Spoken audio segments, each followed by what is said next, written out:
Baik, kita masuk ke materi berikutnya, bab 9, yakni pengukuran dan estimasi permintaan.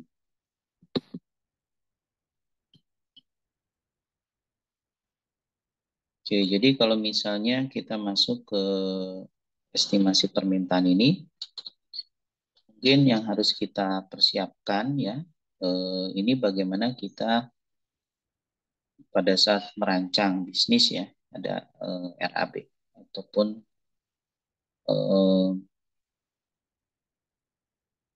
kita studi kelayakan bisnis ya.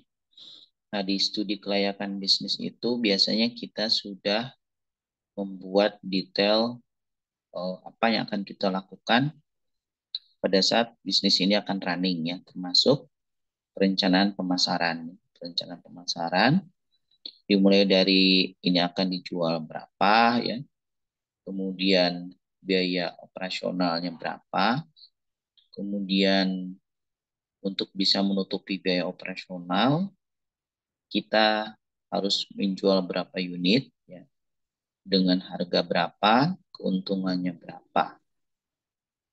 Kemudian yang tidak kalah penting juga kita mendapatkan payback period. Ya.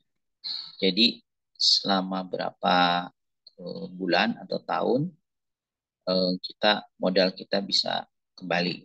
Modal kita bisa kembali. Jadi artinya untuk perencanaan pemasaran ya ini sudah kita buat di pada tahap studi kelayakan bisnis. Saat kita anggap ini sudah cukup layak, yang dimana di situ ada hitungan detail ya terkait dengan target, biaya-biaya yang akan keluar ya, kemudian minimal penjualan produknya berapa, setiap tahunnya berapa, kemudian kenaikannya berapa persen dan lain sebagainya.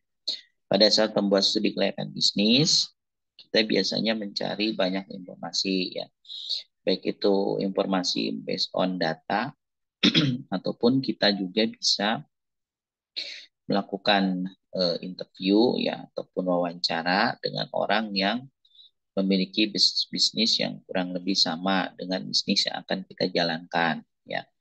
Nah, dari hasil wawancara atau pengambilan data itu, maka kita bisa mendapatkan acuan ya guna menentukan target yang realistis, ya, kemudian harga jual yang realistis, kemudian berapa payback period ya dan lain sebagainya.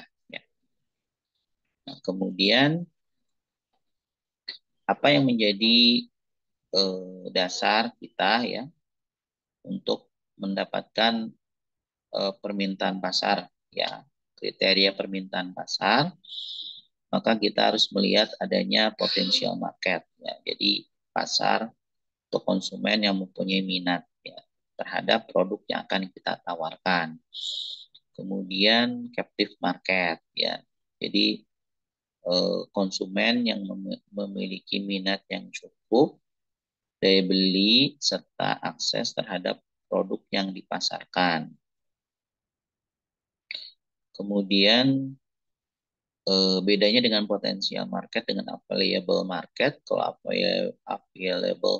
available market ini mempunyai daya beli ya, mempunyai daya beli. Kemudian untuk target market ini bagian konsumen yang memiliki minat daya beli cukup yang akan didekati perusahaan agar membeli produk perusahaan. Kemudian penetrated market, yaitu sekelompok konsumen yang berminat dengan daya beli memadai dan secara real membeli produk perusahaan. Ini konsumen yang punya minat, punya daya beli, dan dia juga melakukan transaksi. Nah, biasanya kita ada beberapa istilah yang harus kita pahami ya. Yang pertama adalah permintaan pasar ya. Jadi bagaimana kelompok orang tertentu punya keinginan untuk membeli ya. Kemudian ada indeks penetrasi antara rasio dengan tingkat permintaan pasar. Tingkat permintaan pasar yang sekarang terhadap tingkat permintaan potensial. Kemudian ada juga namanya indeks pangsa penetrasi dan forecast ya. Forecast ini artinya kita melakukan perkiraan. Forecast itu kira-kira memperkirakan ya, memperkirakan ke depan kira-kira permintaan pasarnya berapa. Kemudian ini rencana penjualan ya. Nah, untuk forecast ini ya ramalan ya. Oke. Jadi istilah forecast ini merupakan ramalan yang memang perlu dipertimbangkan. Misalnya saja produknya seperti apa ya, kemudian metode penjualannya seperti apa ya, kemudian apakah kita masuk menjadi market leader atau follower ya, kemudian bagaimana untuk persaingannya, dan kalau misalnya kita punya data historis itu lebih bagus ya, karena biasanya itu akan bisa menjadi dasar kita, menjadi database saat kita menggunakan aplikasi. Jadi aplikasi yang bisa kita gunakan seperti SPSS ya, dengan pendekatan regresi linier berganda atau regresi linier sederhana. Kemudian sifat permintaan atas produknya gimana, apakah ini produk yang di puasa Lebaran, Natal, Tahun Baru, atau memang barang yang dibutuhkan sehari-hari, sehingga turun naiknya itu atau kebutuhannya dari konsumennya tetap stabil ya setiap waktu. Nah, untuk teknik forecast ini bisa kita minta ke salesman. Kenapa? Karena biasanya salesman ini mereka lebih intens berinteraksi di wilayah kerjanya ya, sehingga mereka bisa mengetahui perilaku dan kebutuhan dari pasarnya, dari target pasarnya di area kerja masing-masing. Kemudian kita juga bisa minta pendapat manajer. Manajer pun ini dapat data penjualan ya, data penjualan. Kemudian dia bisa memforecast ya, meramalkan kira-kira apakah tren kedepannya menurun atau naik. Kemudian menggunakan konsultan bisnis. Nah, ada kalanya kita juga bisa menyewa konsultan untuk bisa memetakan ya kira-kira ramalannya ke depannya seperti apa. Tentu saja mereka punya variabel-variabel ya yang menentukan apakah ke depannya trennya naik atau turun atau ada peningkatan berapa persen. Mereka biasanya mempunyai variabel-variabel aspek-aspek untuk menentukan forecast ini. Kemudian ada juga yang survei langsung ke responden ya. Kira-kira mereka untuk 1 tahun ke depan bagaimana ya sikap mereka terhadap suatu produk ya. Misalnya terkait dengan kebutuhan tentang produknya ya. Kemudian apakah ke depannya dia akan selalu memberi produk tersebut atau ada alternatif lain. Kemudian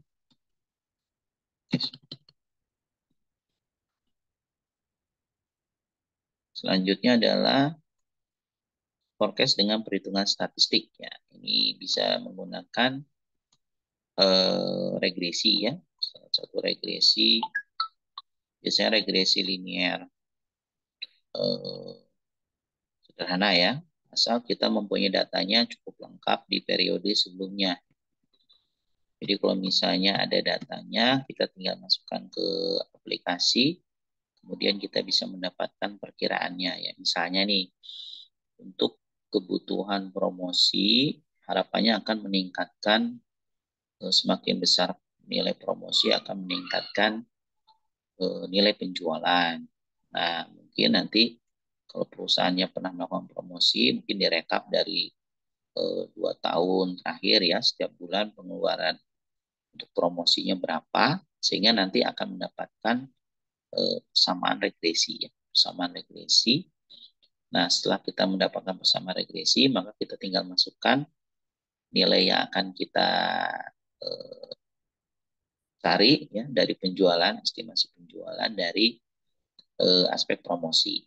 Misalnya promosinya kita masukkan kalau misalnya 100 juta, kira-kira penjualannya akan naik berapa. Nah, itu contoh dari penggunaan analisis regresi linear berganda ataupun sederhana. Baik, mungkin itu yang bisa saya sampaikan ya. Jadi untuk tekniknya sendiri ini sangat bermacam-macam ya, bermacam-macam. Pada intinya bahwa untuk melakukan suatu forecast ya, biasanya dimulai dari pada saat kita membuat sebuah studi kelayakan bisnis. Karena di studi kelayakan bisnis, situ biasanya kita sudah mencari informasi terkait dengan bisnis kita ya, dari mulai tantangannya, potensinya, kemudian strategi-strateginya, dari strategi SDM, strategi pemasaran, operasional, dan lain-lain.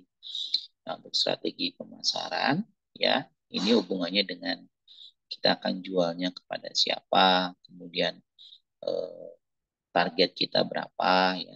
Nah, itu hubungannya dengan perencanaan keuangan juga, ya. Jadi biaya-biaya yang keluar berapa sehingga muncullah target, ya. Nah, dari target itu nanti akan berkembang kepada jumlah item barang yang harus kejual. Berapa jumlah barang yang harus kejual dengan harga sekian. Kemudian nanti kita mendapatkan payback period ya. Berapa pulang modalnya. Ya. Nah, dari situ kita bisa memforecast setiap tahun ada pertambahannya berapa ya dari targetnya atau misalnya dari berapa jumlah produk yang terjual. Nah, setelah periode ataupun operasional berlangsung, maka kita bisa melihat trennya ya. Trennya dari waktu ke waktu, dari bulan ke bulan, dari tahun ke tahun, menggunakan deskriptif, biasanya menggunakan apa eh, eh, tabel atau misalnya menggunakan gambar grafik ya, gambar grafik. Kemudian kita juga bisa menggunakan aplikasi ya seperti regresi linear berganda. Oke, mungkin itu yang bisa saya sampaikan. Terima kasih. Assalamualaikum warahmatullahi wabarakatuh.